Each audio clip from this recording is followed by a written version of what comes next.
Before we dive into today's episode, I want to share some exciting news. After 18 months of bringing you content on coaching, leadership, accounting, marketing transitions, and every aspect of running a successful dental practice, we realized something important, and that's our name didn't quite match what we actually do. Dental Education Podcast sounds like we covered some more clinical topics and CE credits, but that's never been what we're about. From day one, we've been 100% focused on the business side of dentistry, the strategies, the systems, and solutions that practice owners need to build, lead, and eventually transition their practice successfully. So today, we're officially becoming the Dental Business Podcast with Phil Cole. Now, here's what's the most important. Nothing changes for you. Same feed, same episodes, same great guests, and topics you've come to expect.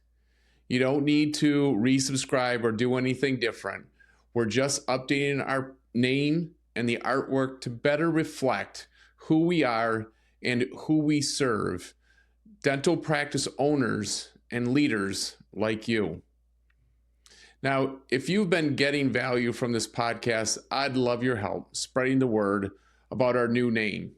Share it with fellow practice owners, leave us a review, and let's continue building better businesses together.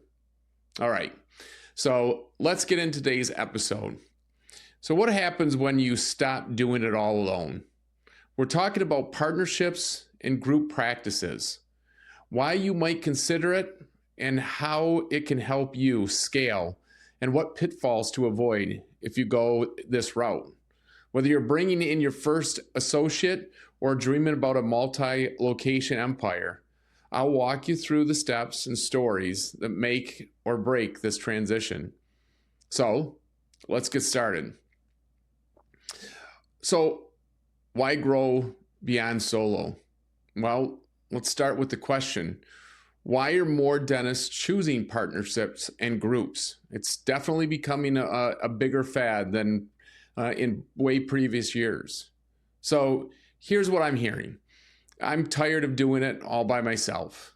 Or another thing is I want to reduce my hours and not be killed by production. I'm ready to scale and build something bigger than myself. So here's some of the top benefits of growing beyond solo. You definitely get a shared workload, so you can maybe have a better work-life balance, built-in coverage for time off, two minds working together for growth, the ability to delegate leadership or clinical responsibilities, stronger position for future sales, especially if you're doing the partnership because you want it for DSO interest, but I don't think that that's really what you should be getting into a partnership for. You know, real story is we had a doctor that partnered with a young associate. He mentored him for 2 years, and he went from 5 clinical days to working now 3.5 days. Now for him, it was great because he gets to travel more, has less stress, and his collections actually went up thanks to having more shared energy and new ideas and using that partner to be able to revitalize himself. Now, what makes a partnership work?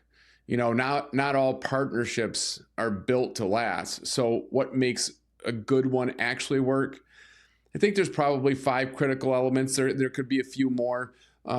We at KLAS Solutions Transitions, I have a 13 questionnaire worksheet that we give to both doctors wanting to look at being a partner with each other, just to see. It's what I call kind of my matchmaking worksheet. Let's see if we're all on the same page. But here's just a few to consider. And that is, do you share the core values? It is so important. You don't have to be twins, but your vision and your philosophy of care need to match. It's so simple. I know it sounds that way at least, but it is so important to have that vision and philosophy and the care of how you want to take care of your patients match. If not, there's always going to be struggles. Second, clear roles and expectations. A lot of times you got to ask, who's handling the business tasks, the clinical leadership, who's going to handle HR? Don't assume it. You got to define it. Number 3 would be fair and transparent compensations, production splits, profit sharing, ownership equity. All of this should be mapped out before any signatures take place. We've had a situation where a doctor wanted to get so picky with the production splits that he was trying to pull things down into, the dollars, like under $5. We have to understand that there's percentages and there's ways of doing it to make sure that everyone ends up getting the production splits that they need, profit sharing takes place, distributions take place, and all is good. Next, legal and financial agreements. They have to be professionally done. Get a partnership agreement that covers buy-ins, buyouts. You got to have divorce clauses in there. You have to have exit strategies. And I think this is the biggest thing, exit strategies, because there's so many times where we see where the partnership goes well.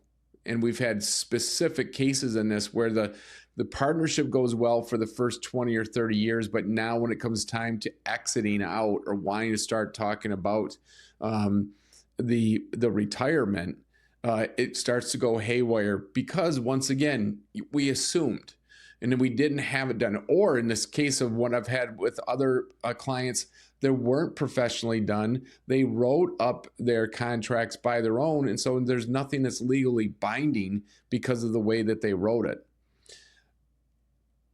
Next, and the fifth, I guess, is the regular communication. You have to have monthly partner meetings, honest conversations, and no silent resentments. I always recommend potential partners spend at least take some time and at least have 3 or 4 meetings working together, going over. And that's why we developed the worksheet, our partnership worksheet, because we want to make sure that you go over all the things and think about it, have good conversations before making it a legal document and putting it into something that is not going to be hard or easy, but easy to get out of. So think of it like that dating period, I guess. It's a short dating period, but you want to make sure you do that before you go take on what I call the marriage. Now, how do you know if you're ready? Well, before you start Googling how to add a partner, let's stop and ask, are you even ready? So here are some signs that you might be ready for a partnership or a group. That 1, you're consistently booked out 4 to 5 weeks or more. You're turning away new patients or cases. You feel like your growth is hitting a ceiling. You want to create a legacy or sell in 5 to 10 years. And you have systems in place, but not the time to, lead them, or to nurture them. But you're not if you're in chaos mode and you don't have consistent numbers or reporting, you haven't defined your leadership style. Then adding a partner could add pressure and it won't relieve it. We work with solo docs and who brought on partners too early. And majority of the time, it's because there's no systems, there's no financial clarity, there's no agreement in writing. And within years, the partnership have fallen apart and it damaged the team and production. It's not something that you can rush. Next, let's look at what the first steps are to building that partnership. So let's say that you are ready. What now? Well, here's a little step-by-step if you're expanding into a partnership or group. Assess your practice. Are your systems scalable? Is your schedule full enough to support another doc? What does your P&L look like?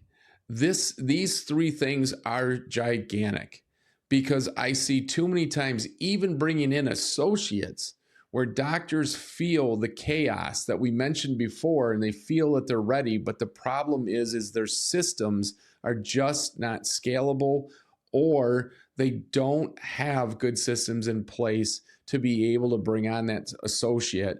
And so the chaos makes it feel like you need one, but there's not enough in the schedule and there's not enough in that P&L to make you be able to bring that person in, especially as a partner. Step 2, I would say, is define the role.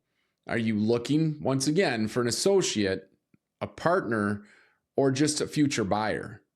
What's the clinical scope, schedule, and compensation? Have you even thought of those things?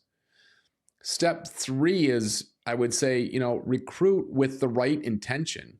I mean, use your network, dental schools, recruiters, or even social media, but be honest about the opportunity and screen for long-term fit. I think this is one of those things where I see so many times where doctors tend to put out an ad that sounds good, that makes it be attractive, and you want to go work there. But when they get there, it's nothing what they expected. In fact, we just had this in Arizona, where an associate reached out to us, and it was the same thing. Ad was great, but after 2 days of working there, nothing what was described to them in the interview and through the ads that they reached out to go work there for. So step 4, another big one, get professional help. Use a dental attorney and CPAs like KLAS Solutions, Accounting and Tax Services to structure the deal. Build a solid partnership agreement. Plan for growth. You got to have the leadership. And even when there's disagreements, you have to have that understanding of how to handle those disagreements in place. If you want to open a second location, your first one has to be turnkey. That means systems, leadership, accountability in place before you take on any other building or any other practice. That is something right now that we're dealing with, where a doctor wants to do a partnership so that they can build another practice or buy another practice and build it up again. Make sure you're not confusing the two, and make sure that you understand what that partnership and the person coming on to be that partner understands clearly what your vision is and what your expectations are as being partners. All right, so here's the bottom line. You don't have to grow alone. I mean, partnerships can give you time, freedom, and profit, but I'm going to tell you, it can only happen when you do it right. So slow down, plan well, and protect the relationship with clarity and contracts. So here's a quick action item for you for the week. Ask yourself, if I could reduce my hours or grow without working more, what would need to change? That should show you if a partner is the right step for you. And if you're exploring partnerships or hiring an associate or building out that second location, hey, this is what we do. At KLAS Solutions, we help dentists like you build dream practices with people you can trust. I mean, visit us at KLASSolutions.com and let's talk. Thanks for tuning in to the new Dental Business Podcast. And don't forget to subscribe to the the Dental Business Podcast. And if you found value in today's discussion, please share it with colleagues who could benefit from these insights as well. Until next time, build smart, grow with intention, and take care of your future self.